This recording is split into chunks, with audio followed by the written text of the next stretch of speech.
Hello po sa inyong lahat mga ka-crypto. Ako po si Pinoy Crypto Trader at sa video na ito ay atin pong pag-uusapan ang tungkol dito kay Dogecoin. Kung saan ang sabi po rito ay Dogecoin spikes 45%, sets eye to overtake XRP. Ayan.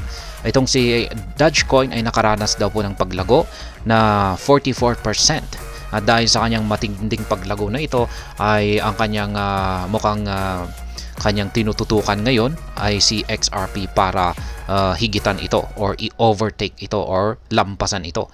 Kasi dahil po sa kanyang naranasang 44% ay nalampasan po niya itong si Cardano. Kaya ang kasunod po sa kanyang unahan ay syempre itong si XRP.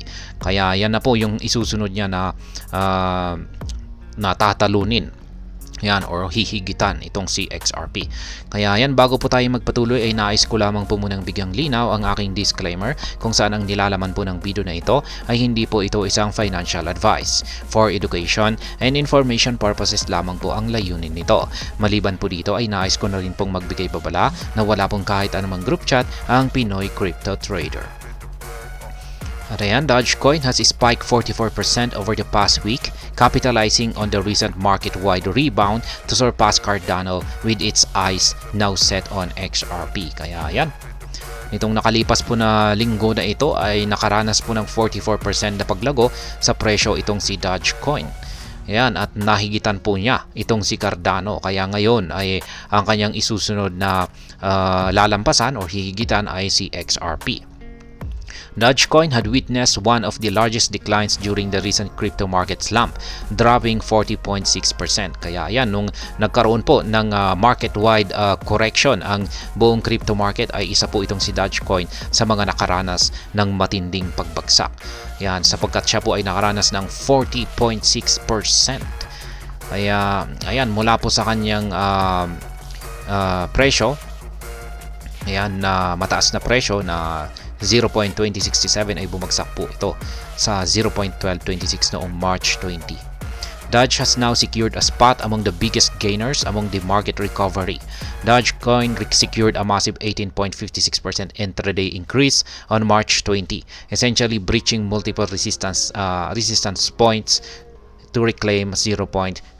Kaya ayan, itong si Dogecoin ay isa po siya sa mga nagpakita ng malalaking gain or matinding performance nitong mga nakalipas lamang na araw, sapagkat siya po ay talagang sumabog po siya ng 18.56% noong intraday, yan, noong March 20. Yan. At dahil dyan ay marami po siyang nabasag na mga resistance. Yan. Marami siyang nabasag ng mga resistance at nagawa niyang makabalik sa presyong 0.15 or 15 cents. Kaya ayan, Dogecoin spikes 44% in 1 week. The asset has met minimal resistance on its recovery path, surging 83% from 0.1226 low on March 20 to a new yearly high peak of 0.2251. Kaya ayan, ganyan po yung kasunod na naging matinding performance nitong si Dogecoin. Siya po ay nakaranas ng 83% na paglago mula po sa kanyang mababang presyo na 0.1226 noong March 20. At yan, umangat po siya ngayon ng 0.2251. Kaya sumabog po siya. With its recent price rally allowing it to surpass Cardano's market cap. Kaya yan, yung kanyang kasalukuyang presyo na ito ay nagawa po niyang talunin or higitan ang market cap nitong si Cardano. Kaya yan, check na natin dito kay coin market cap. Ayan po si Dogecoin, kasalukuyang nasa top 8 po siya. At itong si Cardano ay nandito po siya sa top 9. Yan, si Shiba Inu ay nananatiling nasa top 11 pa rin. Kaya yan, itong si Dogecoin, yan, nahigitan na po niya itong si Cardano. At yan, yung top 7 ay isang stable coin na si USDC. At top 6 ay itong si XRP. Ayan, syempre para, kung minsan kasi ay parang tinatanggal na yung, parang hindi ka po kasi kasali sa kompetisyon. Yan, sa ranking ang mga stable coin. Kaya parang sila po ay disqualified kasi stable coin yan. Kaya parang tinatanggal po yung mga stablecoin. Kaya yung parang naglalabanan po rito ay itong si Dogecoin at saka si XRP ngayon. Kaya yan, ang target daw ni Dogecoin ay ang higitan itong si XRP at siya po ang magiging top 6. Ayan, at itong si XRP ay posibleng magiging top 7 na lamang or top 8. Due to the price increase, Dogecoin's market valuation has breached the $30 billion mark, now sitting at $30.97 billion. Interestingly, Cardano's market cap now sits at $23 billion, about $7 billion less than Doge. Kaya yan, ang laki po ng lamang ni Dogecoin ngayon. Lamang po siya ng $7 billion. Pero check na natin ngayon. At ayan, sitong si Dogecoin ay meron po siyang market cap ngayon na $30.9 billion at samantala dito kay Cardano ay nasa $22.9 billion. Kaya ayan, mas lalo pang tumaas yung kanilang agwat.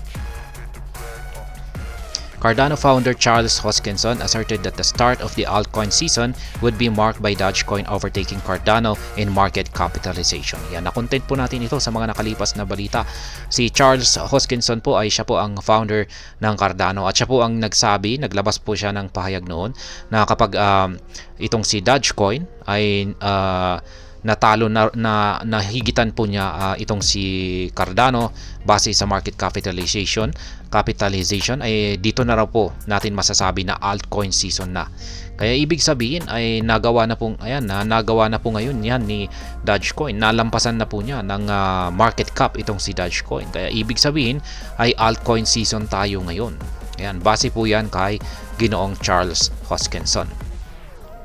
The asset must first surpass USDC, which currently has a valuation of $32.2 billion. Dogecoin would need to add $1.23 billion to its market valuation to overtake USDC. In addition, Doge market cap must increase by $3 billion to surpass XRP's valuation of $34 billion. Kaya ayan po. Para kailangan po munang mahigitan raw ni Dogecoin itong si USDC bago po niya makaharap itong si XRP. Kaya ayan, ngayon ay nasa 34.4 po ang market cap ni USDC. At ito naman ay itong si Dogecoin ay nasa 30.8. Yan, $30.8 billion yung kanyang market cap. Kaya ayan, mukhang malapit naman po. Napakalapit yung kanilang bakbakan rito. Maging itong si XRP ay napakalapit na rin. Nasa 33.8 yung kanyang market cap. Kaya yan, napakalapit yung kanilang kaya yung tatlong ito yung parang naglalabanan ngayon. Yan, sa kanilang mga spots. Yan, kailangan nilang i-defend. Yan, or yung iba. Yan, si Dogecoin talaga yung parang pinaka-challenger natin dito. Kasi gusto niyang i-dethrone itong si USDC or si XRP sa kanilang pagiging top 6 at saka top 7 na spot. Kaya yan po ang ating bagong balita ngayon dito kay Dogecoin. Nagpapakita po ito ngayon ng matinding performance sapagkat sa tingin ko ay yan, dahil nalalapit na po kasi yung kanyang kaarawan o yung kanyang birthday, April 20, ayan, International Dogecoin Day. Kaya yan po siguro ang dahilan kung bakit ngayon ay nagkakaroon siya ng matinding performance ngayon. At ayan, hanggang dito na lamang po tayo sa video na ito. Sana po ay inyong nagustuhan ang aking paliwanag sa video na ito. Kung inyo po itong nagustuhan, pag-click lamang po ang like button nito. Para naman po sa mga bago lamang dito, kayo po ay aking inaanyayahan para mag-subscribe. Pag-click na rin po ang bell icon nito dahil ito po ang siya magsisilbing notification nito sa mga bago kong videos na akin pong ina-upload sa aking YouTube channel na ito. Marami pong salamat sa panunood. Ingat po tayo lagi at God bless po sa ating lahat.